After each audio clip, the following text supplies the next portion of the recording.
प्यारे विद्यार्थियों, आप सबको किशनलाल मैथ यूट्यूब चैनल में आप सबका हार्दिक स्वागत है और अभिनंदन। मैं लेकर आया हूं आपके लिए सामान्य गणित, जो बहुत ही आसान तरीके से। तो अपन कल पिछले वीडियो के अंदर अपन अभाज्य गुणनखंड पढ़ रहे थे, अभाज्य गुणनखंड के कुछ उदाहरण पढ़े और आज अपन फिर से कुछ अभाज्य गुणनखंड के उदाहरण करेंगे।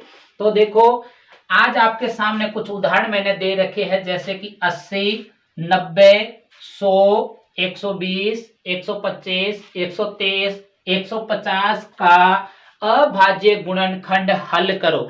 आज अपन के पास में कुछ उदाहरण है, इन उदाहरणों का अपन अभाज्य गुणनखंड करेंगे। तो अभाज्य गुणनखंड का मैंने तरीका आपको बताया था।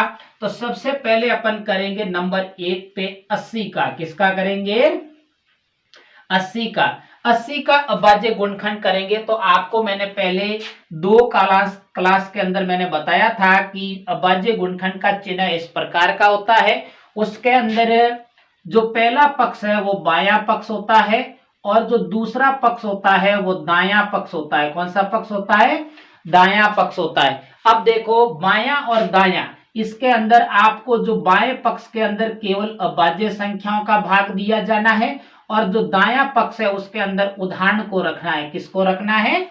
उदाहरण को। तो सबसे पहले अपन 80 का अभाज्य गुणनखंड कर रहे हैं। तो 80 का अभाज्य गुणनखंड के लिए आपको अभाज्य गुणनखंड का चिन्ह बनाना पड़ेगा। उसके अंदर जो दायां पक्ष है उसके अंदर उदाहरण को रखेंगे 80। अब देखिए, सबसे पहले अपन अभाज्य संख्या का भाग देंगे, छोटी से छोटी अभाज्य संख्या का जो 80 में पूर्णतः विभाजित हो। अब देखिए, सबसे छोटी अभाज्य संख्या जैसे कि 2, क्या 2 का भाग 80 में पूरा पूरा जाएगा? बिल्कुल जाएगा, क्योंकि इकाई का अंक इसका क्या है? 0 है। तो इसमें 2 का भाग देंगे, कितनी बार जाएगा? 4 दूनी 8 और 0 40 बार जाएगा। कितनी बार जाएगा? 40 बार। अब वापस देखिए, 2 का भाग जा रहा है क्योंकि इकाई का अंक क्या है? 0 है। कितनी बार जाएगा? 20 बार जाएगा। 40 में 2 का भाग 20 बार जाएगा। यहाँ पे आपको केवल भागफल लिखने हैं। पुनः देखो, 2 का भाग जा रहा है, कितनी बार जाएगा? 10 बार जाएगा। वापस देखिए, 2 का भाग जा रहा है 5 बार। फिर देखिए, 5 में अब 2 का भाग नहीं जा रहा है। 5 एक अभाज्य संख्या है। मैंने बताया था आपको कि अभाज्य संख्या में केवल अभाज्य संख्या का ही भाग जाएगा एक बार। यह हो गया 80 का अभाज्य गुणनखंड। नंबर 2 नंबर पे अपन करेंगे 90 का। 90 का अभाज्य गुणनखंड। तो 90 का अभाज्य गुणनखंड करने के लिए आपको सबसे पहले अभाज्य गुणनखंड का चिन्ह बनाना है और चिन्ह बनाने के बाद में जो दायां पक्ष है उसके अंदर आपको उदाहरण को रखना है और बाएं पक्ष में सबसे छोटी अभाज्य संख्या का भाग देना है। जैसे कि सबसे छोटी अभाज्य संख्या 2, अब जो जिसका भाग जाए उसका देना है। ऐसा कोई जरूरी नहीं है कि आपको 2 का ही भाग देना है। अगर 2 का नहीं जाए तो उसके बाद में 3 का भाग देना है। आपको बढ़ते क्रम में चलना है।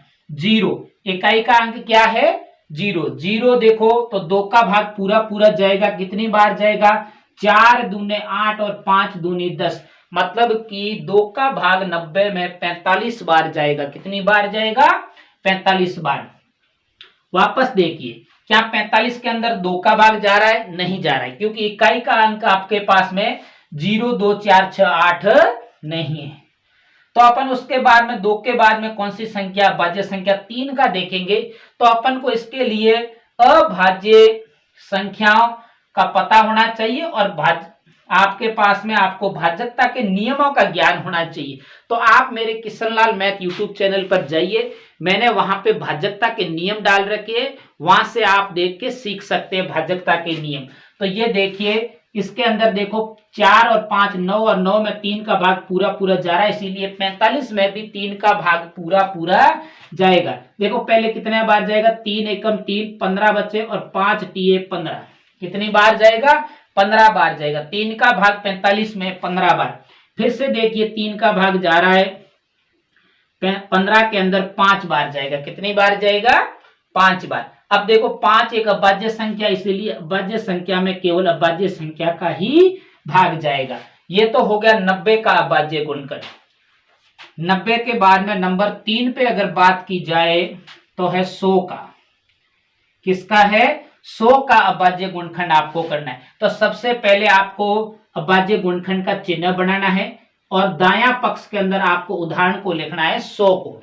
अब देखिए इकाई का अंक 0 है, इस कारण 2 का भाग पूरा पूरा जाएगा, कितनी बार जाएगा 50 बार। 100 में कितनी बार जाएगा 50 बार। फिर से देखो 2 का भाग जा रहा है, कितनी बार जाएगा 25 बार जाएगा, कितनी बार जाएगा 25 बार। अब देखिए 2 का भाग 25 में नहीं जा रहा है, इस कारण 3 का भाग भी नहीं जाएगा, किसका जाएगा 5 का भाग जाएगा।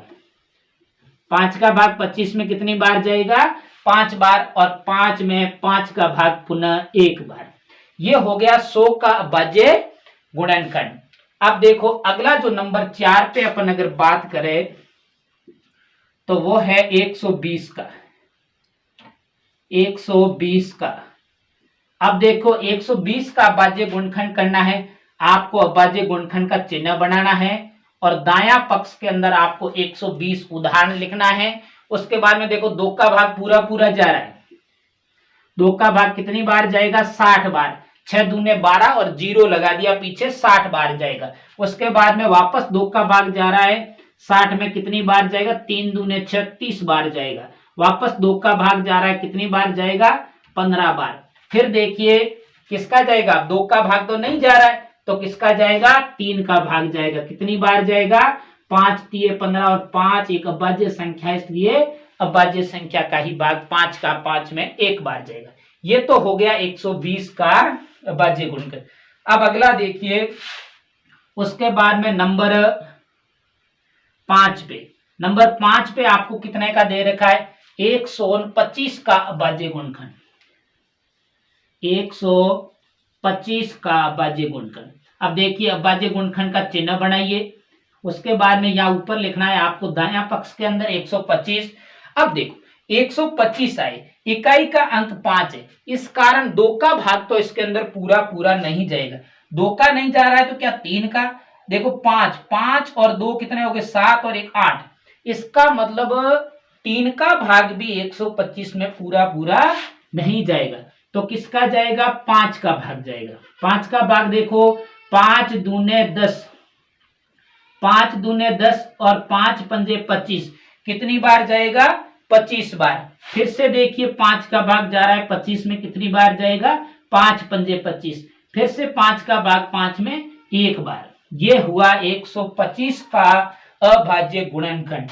उसके बाद में नंबर 6 पे अगर बात की जाए तो आपका रहेगा 130 का अभाज्य गुणनखंड। किसका रहेगा 130 का अभाज्य गुणनखंड। अब देखिए अपन 130 का अभाज्य गुणनखंड करने जा रहे हैं।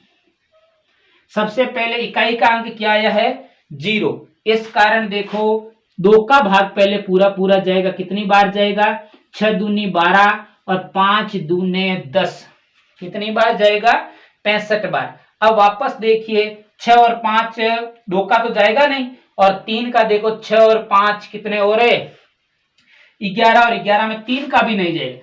3 का नहीं जाएगा तो किसका जाएगा 5 का, क्योंकि इकाई का अंक 5 बड़ा है ना, 5 का भाग पूरा पूरा जाएगा। अब देखिए 5 एकम 5 और 5 तिये 15, 5 एकम 5 और 5 तिये 15, कितने बार जाएगा 13 बार। अब आपको यह पता लगाना है कि 13 एक कैसी संख्या है अभाज्य संख्या, इस कारण डायरेक्ट 13 का ही भाग जाएगा इसके अंदर। 13 में 13 का भाग कितनी बार जाएगा 1 बार। अभाज्य अगर कोई भी आपको संख्या प्राप्त हो जाए तो उसमें अभाज्य संख्या का ही भाग जाएगा, अन्य किसी संख्या का भाग नहीं जाएगा। अब देखिए लास्ट बचा है अपना 150 का। किसका बचा है 150 का। 150 का अभाज्य गुणनखंड। सबसे पहले अभाज्य गुणनखंड का चिन्ह बनाइए, यहां लिखिए 150 दायां पक्ष के अंदर। अब देखो अंतिम जो इकाई का अंक है वो क्या है 0 है, इसीलिए इसके अंदर किसका भाग जाएगा 2 का भाग पूरा पूरा जाएगा। कितनी बार जाएगा 7 दूनी 14 और 5 दूनी 10, मतलब कि 75 बार जाएगा। कितनी बार जाएगा 75 बार। अब देखो 2 का भाग तो इसके अंदर पूरा पूरा नहीं जाएगा। 7 और 5 कितने होते हैं 12, और 12 में 3 का भाग पूरा पूरा जाता है, इसलिए 75 में भी 3 का भाग पूरा पूरा जाएगा। आपको भाजकता के नियम आने चाहिए। अगर भाजकता के नियम नहीं आ रहे हैं तो आप अभाज्य गुणनखंड नहीं कर पाओगे। और आपको अभाज्य संख्याओं का भी पता होना चाहिए। अब देखिए 3 दूने 6 और उसके बाद में कितने बचा 1 और कितने हो गए 15 और 5 दिए 15 25 बार जाएगा। फिर देखिए 3 का नहीं जा रहा, किसका जा रहा है 5 का भाग 5 25 में 5 बार, फिर देखो 5 का भाग 5 में 1 बार। यह है 150 का अभाज्य गुणनखंड। तो कल मैं आपको और कुछ अभाज्य गुणनखंड के उदाहरण हल कराऊंगा। अपन धीरे धीरे बड़ी संख्याओं की तरफ बढ़ रहे हैं। तब तक मेरे आप किशनलाल मैथ यूट्यूब चैनल पर आप बने रहे और कल आपको और अभाज्य गुणनखंड का मैं वीडियो डालूंगा। तब तक बने रहे। नमस्ते।